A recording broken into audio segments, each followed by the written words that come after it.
Ang pinaka-latest ipinag-utos ng ombudsman ngayon na suspendido ang inyong Sergeant at Arms na si Mau Aplasca. Ano ang basis niya?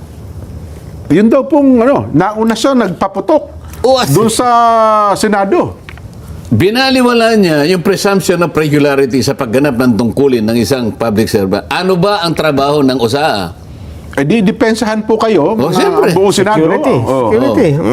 Enforcement function. Opo. Regular ang ginawa niya. Sino ba kayo? Sabi niya ngayon, ayaw lang NBI, umalis kayo rito kasi pinagbabawal kayo sa premises rito. Pinagbababa ng armas. Bumababa ng Magkano armas. kayo ng armas? Hindi, ganyan, nagpaputo. Yun ang yun ang trabaho yun ang talaga protocol niya.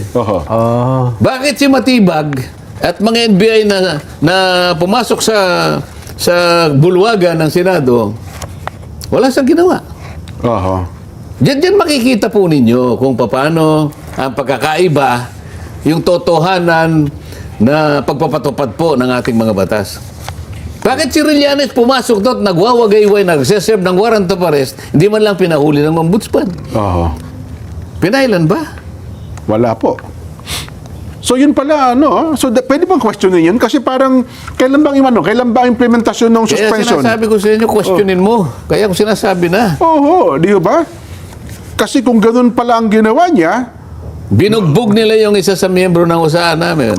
Nakano na sa simento, sinipa pa eh. ayun, tsaka dinadala pa po sa Meron sasakyan. bang sinabi ang ombudsman para suspendin lahat yung gumawa ng ganun? Yun lang pinasok kami. Mali na yun eh. O ano sabi ni Matibag? Hindi naman po kami gagawa ng ganun. Ibig sabihin, yung paglusob sa amin, kung hindi po kami nakipag-coordinate sa leadership. Ibig sabihin, si SP Soto.